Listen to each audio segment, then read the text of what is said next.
মিডিয়াতে প্রথম পা রাখাটা হয়েছিল কিভাবে? লাক্স চ্যানেলের সুপারস্টার দিয়ে। যেটা সবাই জানে। হ্যাঁ, সেই সেটাই। সময়ের অভিজ্ঞতা জানবো। সেই সময় অভিজ্ঞতা তো আসলে অনেক এক্সাইটমেন্ট দিয়ে ভরা, অনেক নার্ভাসনেস, অনেক কিছু।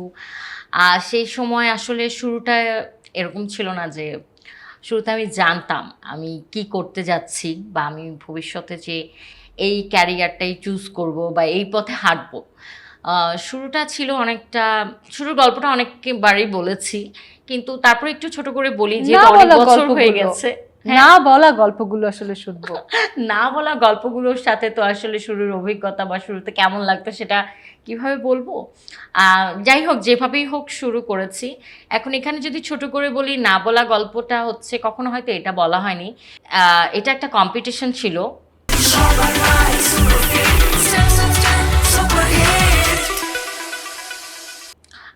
বিউটি পেজেন্ট, বিউটি কম্পিটিশন বা যেটাই বলি ট্যালেন্ট রিলেটেড।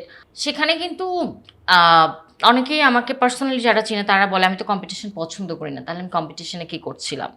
হ্যাঁ, আমার কথা, আমি আসলে আরেকজন কন্টেস্ট্যান্টের সাথে কম্পিট করছিলাম না, আমি নিজের সাথে নিজে কম্পিট করছিলাম। বিকজ আমি যে বললাম না, তার আগে আমি জানতাম না আমি কি করব বা আমি আসলেও কি এটা চাই কি না। এটা খুবই একটা অন্যরকম ঘটনার মাধ্যমে হচ্ছে আমি নিজেও রেজিস্ট্রেশন করে নিই, ডাক পড়ে গেছে, চলে গেছি, যে কি দেখি একটু, এভাবে শুরু হওয়া। সো তারপরে না, আমার কাছে আমার পার্সোনাল এক্সপিরিয়েন্সটা এরকম যে আমি কে ভালো করছে কে খারাপ করছে এটা নিয়ে গসিপ করা বা এটা নিয়ে ওয়ারিড ফিল করা বা স্টেজে ওঠার আগে আমার নার্ভাস লাগা, আমার এগুলো কখনো কাজ করেনি।